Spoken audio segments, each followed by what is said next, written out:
और चलते हैं अब देवेन जी की तरफ। देवेन जी से अभी संपर्क सध चुका है।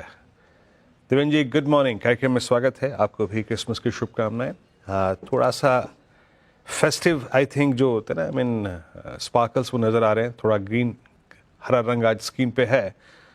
बट ये जो शुक्रवार तक का जो प्राइस डैमेज हुआ देवेन जी, आप उसको कैसे रीड कर रहे हैं और क्या जो रीजंस को यहाँ तक लेके आए, whether it's I think what ever is the macro reasons, और जो एफ आई सेलिंग रही, क्या अभी वो परसिस्ट करने की संभावना नजर आ रही है आपको? So good morning Virendra and आपको भी खूब शुभकामनाएं फेस्टिव सीजन की। जो पिछले दिनों में जो मार्केट बना है उसके अंदर दो या तीन चीजें एक साथ में बाहर आती है। एक तो ज्यादातर इन्वेस्टर अपने पोर्टफोलियो में से फंड रिलीज कर रहे हैं because there is a series of IPOs which have lined up, उनके वहाँ either the pre IPO investment और the anchor investment by the fund और पोस्ट लिस्टिंग जिसके अंदर उनको ज्यादा अपना स्टेक बढ़ाना है उसके अंदर आई थिंक ये नए आईपीओ के अंदर फंड जुटे जा रहे हैं।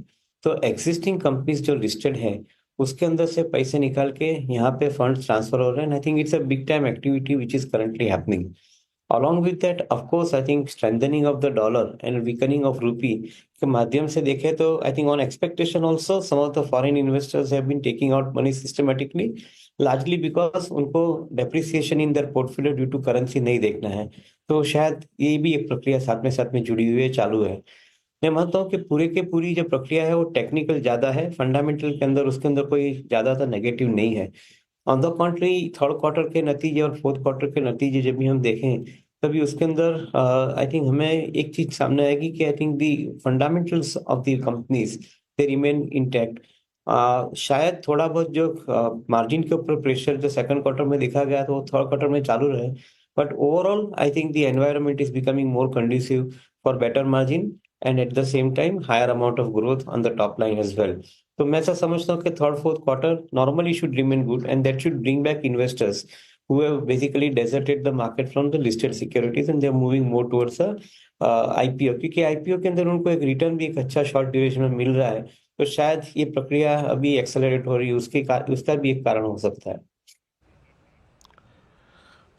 अच्छा देवेन जी, अगर मैं बहुत ही कुछ इंपॉर्टेंट स्टॉक फ्यूचर्स और कुछ दिग्गज स्टॉक्स की बात करता हूं जो कि पिलर्स हैं इस बाजार के, जो सिमंस ने अपनी कमेंट्री में कहा, जो बातचीत हुई, और जो कंसर्न्स हैं of slowing down of capex, वो अब हावी हो रहा है।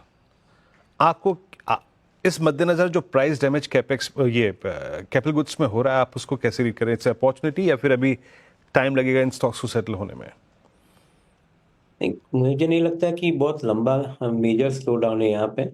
आई थिंक शायद गवर्नमेंट ने जो इलेक्शन का ईयर था और उसके बाद में इमीडिएटली मानसून का क्वार्टर आ गया, उसके हिसाब से जो फंड एलोकेट किए जाने थे टुवर्ड्स इंफ्रास्ट्रक्चर स्पेंडिंग वो शायद सेकंड क्वार्टर में नहीं हुआ है, तो उसकी एक लैग इफेक्ट हमें अभी एक्सपीरियंस हो रही है। But to a greater extent I think as we understand from the industry, third quarter के अंदर I think allocation of money has already started and projects are now being won. तो मैं ऐसा समझता हूँ कि over a period of time I think you will see the normalisation happening in the execution side as well. मेरा ऐसा मानना है कि ओवरऑल कैपिटल गुड्स क्षेत्र जो है उसके अंदर आई थिंक ओवरऑल मोमेंटम अच्छी बननी चाहिए। इवन लाइक्स ऑफ सीमेंस और एबीबी और for that matter any other capital goods companies, they are reasonably confident about the execution from the perspective of orders that they have received. So मैं नहीं मानता हूँ कि बहुत लंबा उसमें फर्क पड़ेगा। Maybe 1 or 2 quarters, I think you might see some slowdown, but overall, I think the environment does not appear to go down. At least I think when I look at the period of 3 years. अच्छा, अब आते हैं अ, देवेन जी, जो last Friday हुआ, IT की profit booking को आप कैसे देखते हैं? It's one of I think profit booking day, या फिर एसेंचर के अच्छे नंबर्स के बाद निफ्टी आईटी का ये रिट्रेस होना आपको अपॉर्चुनिटी नजर आ रहा है, या फिर थोड़ा सा अब निफ्टी आईटी भी काफ़ी चल चुका है और might be till the time we strike earning season थोड़ी सॉफ्टनेस रहेगी? आईटी की प्लेसमेंट को कैसे देख रहे हैं आप?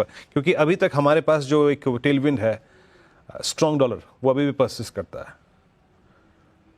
सो जो कंपनियां engineering R and D space में है, जो मिड टीयर सेगमेंट के अंदर आईटी के अंदर ऑपरेट कर रही है, उनके लिए मैं ऐसा समझता हूँ कि कोई ज्यादा बदलाव नहीं आया है. On the contrary I think they are receiving regular orders from the customers with a horizon of 3 to 5 years or in some cases 7 years visibility, and उनका एग्जीक्यूशन भी अच्छी तरह से चल रहा है. तो engineering R&D piece remains I think more niche play compared to I think the general IT companies I think which are operating currently, particularly the frontline IT companies के अंदर the business model is transforming and it is getting change. They are also I think adapting to the niche plays which we are talking about in the engineering R&D space. तो मैं ऐसा मानता हूँ कि I think थोड़ा बहुत वहाँ पे प्रेशर बनेगा.